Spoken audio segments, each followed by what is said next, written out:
Nadyan wujud temong peksi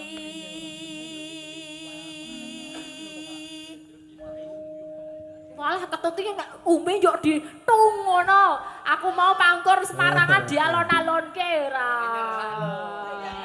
Oh, men nyerak. Ayo men nyerak jare. Iki ben hormone kan. Kon sebut iki soalé.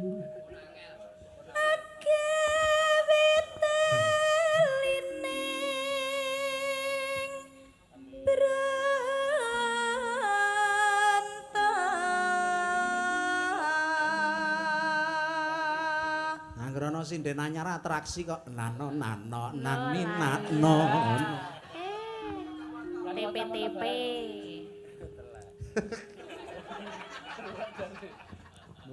halus manis nengse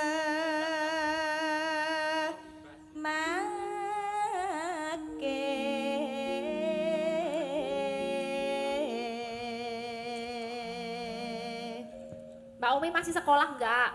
Masih. Di mana? Di ISI, Surakarta. ISI Surakarta jurusan? Karawita. Semester berapa? Semester 6. Semester 6. Iya. Sudah punya pacar belum? Belum. Belum. Belum. Tenan ora?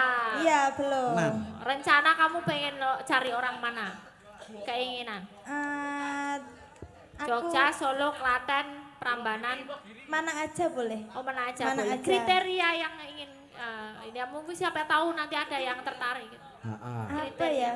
Mau seorang dagelan apa dalang apa yogo? Pengennya sih anak lurah. Oh, anak lurah. Oh, bisa. Monggo Pak Lurah. Anak lurah ketoprak sik mengke. Enggak apa-apa. Enggak apa-apa ya. Ditampa ya. Anak lurah. Oh, Pak Lurah terus mbok bapak nih wae. Oh, anak lurah pulutan mawon tuh dari Pak Tom. Oke, siap. Siap. Oh, bisa.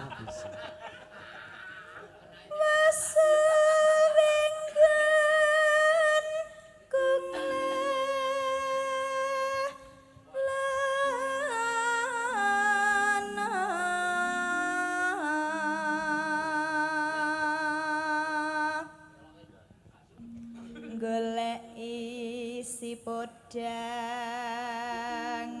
jenar.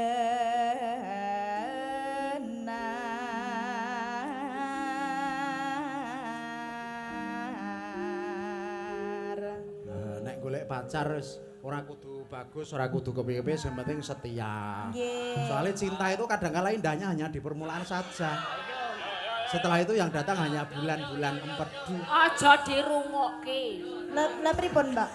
Setiai ora ana apa-apane. Sing penting gelem nukokke bedak, nukokke sego, beras, mangan sayur kuwi sing utama. Sing penting kuwi ya tanggung jawab ya. Setia pangani krikil. Ayo padha wae ya ora? Iya, cocok. Ngarin. Ora dadi, kesetiaan itu penting loh. Arep nek nukokke bedak nek diwayuh. Ayo. Ya ora apa-apa ya diwayu. Ya ora apa-apa diwayu. Ora apa-apa. Penting madang, tuku bedak. Heeh, penting diwai dhuwit. Oh, penting dinaik dhuwit. Caranya tertarik lah. Masa iya ini Lek dadak ngenehi dhuwit kuwi. Ini gamelan gadon. Iba bunga. Iba bunga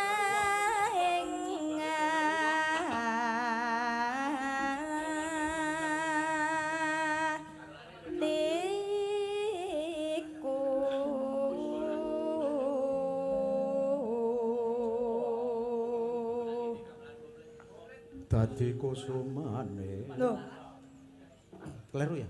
salah. Oh. Jaluk dibenerke, jaluk iki tak dibeneri. Oh, itu pancingan. Cari perhatian, Iya. Mbak. Itu loh maksudku. Nyanding bisa dadi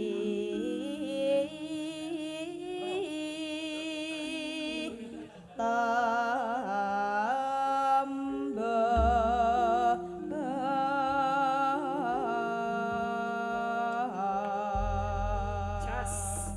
Umi Hafifah dari Pulong Ponorogo, yuk buat Ya. ganggu ning.